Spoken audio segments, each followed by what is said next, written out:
Olá pessoal, tudo bem? Professor Demétrio Dantas com vocês aqui.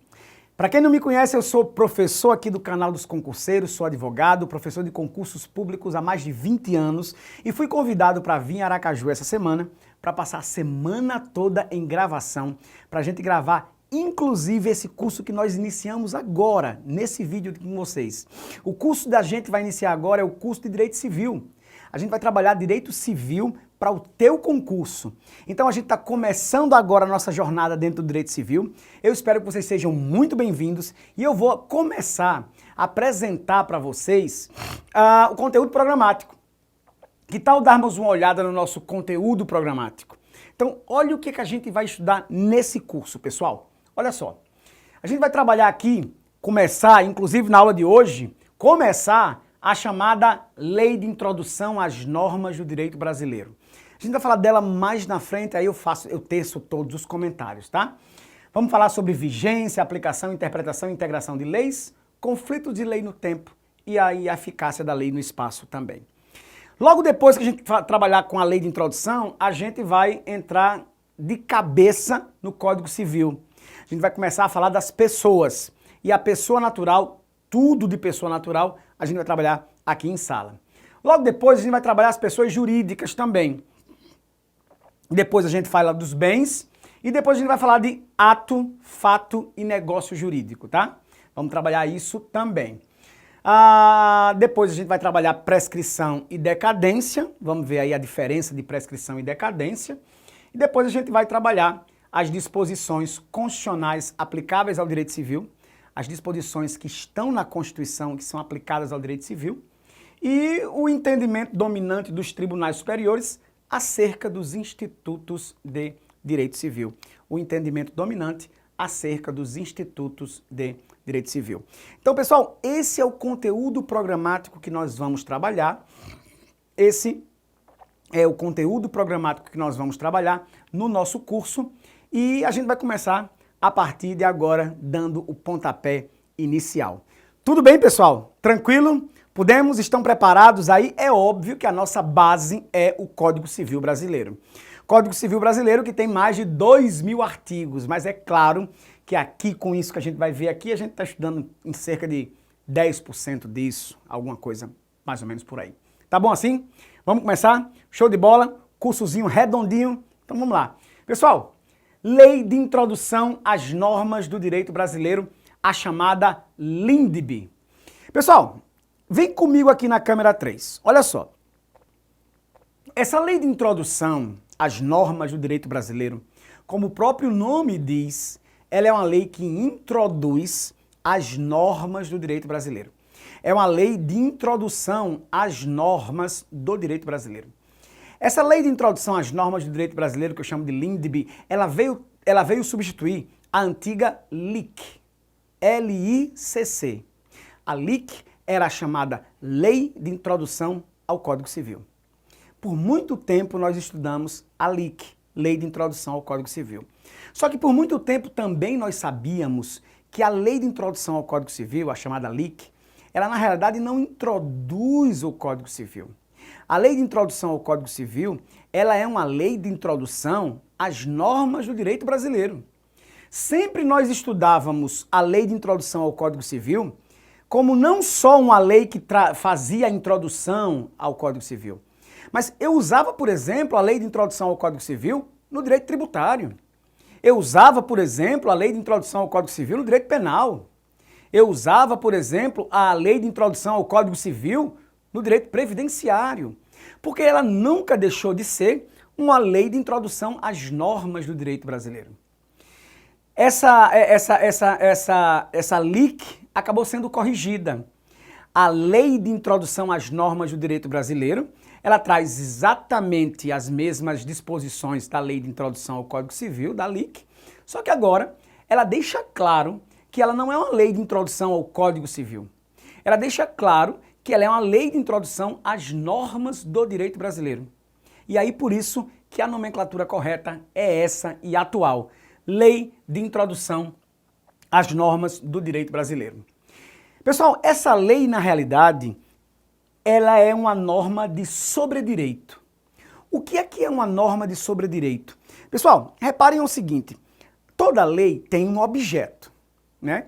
A lei que regula os servidores públicos civis da União, a Lei 8.112. A Lei 8.666, que regula licitações e contratos administrativos. Então, a lei sempre tem um objeto sobre o qual ela versa. A lei sempre tem um objeto sobre o qual ela versa. Acontece que a Lei de Introdução às Normas do Direito Brasileiro é uma lei que fala sobre outras leis. Se você me perguntar, Demétrio, qual é o objeto da Lei de Introdução às Normas do Direito Brasileiro? O objeto dessa lei são as outras leis. Ela é uma lei que fala de leis. Ela não é uma lei que fala de servidores, ela não é uma lei que fala de contratações, ela não é uma lei que fala de crimes, ela não é uma lei que fala de processo administrativo no âmbito federal, ela não é uma lei que fala de código de ética, ela é uma lei que fala sobre leis. Então, nós dizemos que ela é uma norma de sobredireito, ou seja, uma norma jurídica que visa regulamentar outras normas. É uma lei sobre leis, ou lex legum. Nós chamamos de lex legum a lei que cuida de outras leis. Então, o que é que eu vou encontrar na Lei de Introdução às Normas do Direito Brasileiro? Eu vou encontrar dispositivos que falam, que relatam algo sobre a confecção, a vigência, a eficácia das leis. Eu não tenho um objeto diferente na Lei de Introdução às Normas do Direito Brasileiro que não seja a própria lei. Então, fizeram uma lei falando sobre leis. Essa lei que fala sobre leis é a Lei de Introdução às Normas do Direito Brasileiro. Entenderam isso? Tranquilo, pessoal? Podemos passar? Podemos já cair de cara na Lei de Introdução às Normas do Direito Brasileiro, a chamada LINDB? Vamos lá, vamos para ela. A LINDB, na verdade, pessoal, é um diploma legal multidisciplinar que se aplica universalmente a qualquer ramo do direito. Agora sim, câmera 3 novamente, ó. Agora sim. Eu usava a Lei de Introdução ao Código Civil em todos os ramos do direito. Só que era estranho usar a Lei de Introdução ao Código Civil no direito imobiliário.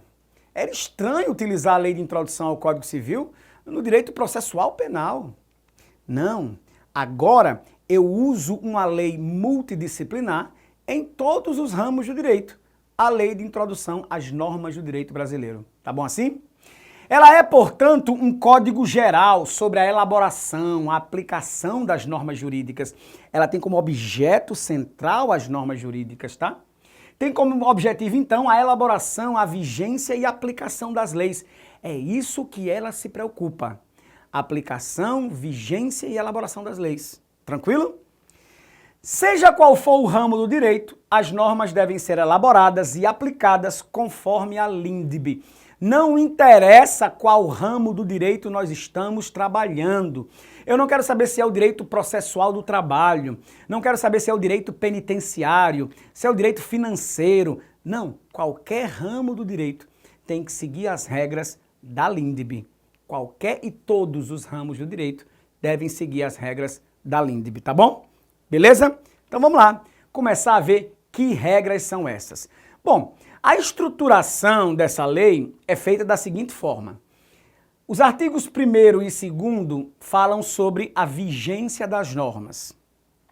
A obrigatoriedade da norma está vista no artigo 3º, a integração da norma no artigo 4º, a interpretação da norma no artigo 5º e a aplicação da lei no tempo no artigo 6º. Os artigos do 7º até o 19 cuidam da aplicação da lei no espaço. Tá bom assim? Tranquilo? Podemos ver, olha pessoal, essa lei ela é importantíssima.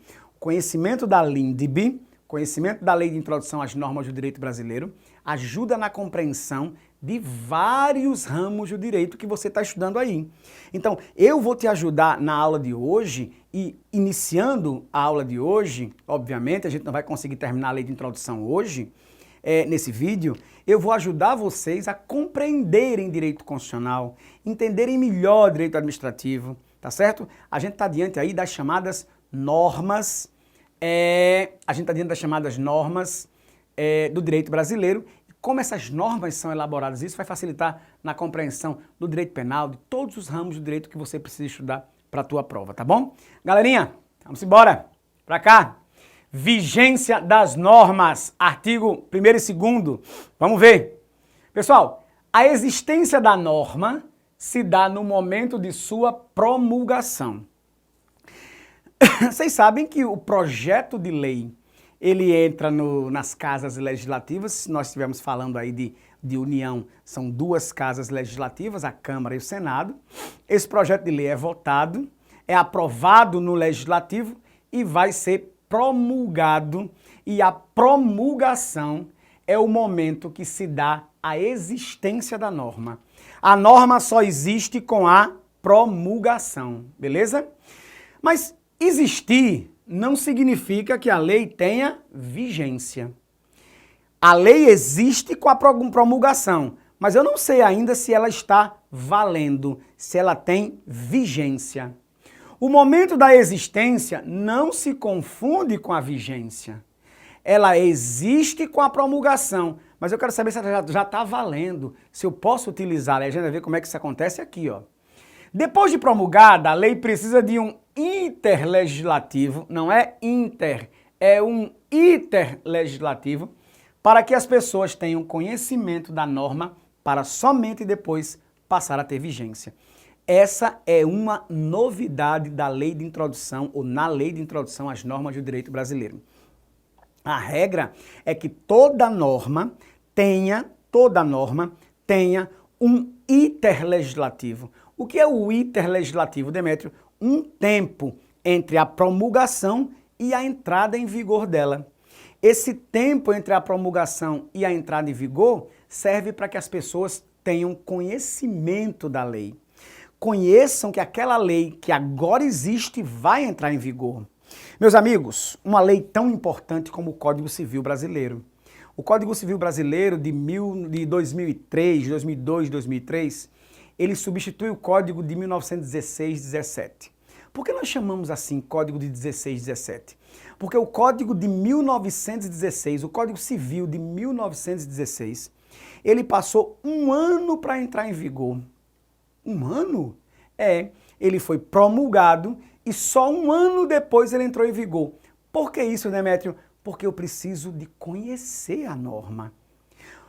Uma lei tão grande como o Código Civil precisou desse tempo, desse interlegislativo bem grande, claro.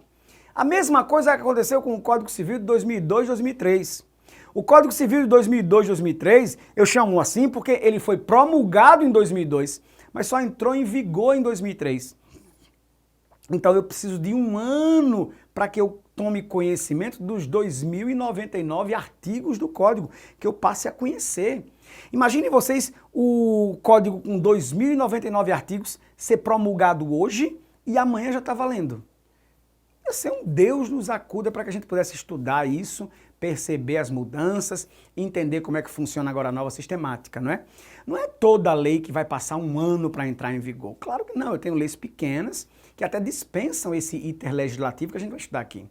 Mas existe sim uma diferença entre o momento da existência da lei e o momento da sua entrada em vigor. E a regra é que as leis devam ter um tempo para entrar em vigor. Tá certo assim? Meus amigos, salvo disposição em contrário, a lei começa a vigorar em todo o país 45 dias depois de oficialmente publicada. Salvo disposição em contrário. O Código Civil, por exemplo, tinha uma disposição em contrário. Dizia que entrava em vigor 1 ano depois. Então, quando não vem dizendo na lei, quando ela entra em vigor 45 dias depois de oficialmente publicada. Meus amigos, esse período entre a promulgação da lei, publicação da lei, e a entrada em vigor, esse período entre a publicação da lei e a sua entrada em vigor, nós chamamos de vacatio legis. Vacatio legis é o período, é vacatio, se escreve assim mesmo. Vacatio legis é o período de o período entre a publicação da lei e a entrada em vigor dela. Eu pergunto, quanto foi a vacatio legis do Código Civil Brasileiro? 1 ano. Aconteceu recentemente, o Código de Processo Civil foi alterado. 1 ano também para o CPP, para o CPC, Código de Processo Civil, entrar em vigor. 1 ano depois, a vacatio legis nesse caso foi de 1 ano. E quando a lei não menciona a vacatio legis tão grande, 45 dias vai ser a vacatio. 45 dias vai ser a vacatio. Tá certo assim, pessoal? Tranquilo? Muito bem, muito bem, muito bem. Pessoal, primeiro encontrinho aí era pra gente só tecer alguns pequenos comentários, dizer a vocês o que é a LINDB, dizer a vocês sobre a LIC, que é muito importante, ainda também mostrar a vocês que há uma diferença entre promulgação ou existência da lei e também a entrada em vigor dessa lei e conceituar a vocês o que é vacatio legis. É o tempo entre a publicação de uma lei e a entrada em vigor dela, tá certo? Então a lei existe, mas ainda não tem validade. Esse iter legislativo deve vir em todas as leis, deve vir em todas as leis. Mas na próxima aula a gente vai falar mais sobre vacatio legis, mais sobre esse iter legislativo e mais sobre o momento que a lei entra em vigor. Tá bom assim? Grande abraço, eu espero vocês para a gente continuar, porque a gente está só começando. Tem muita coisa para a gente ver ainda, tá bom? Pessoal, grande abraço, até a próxima.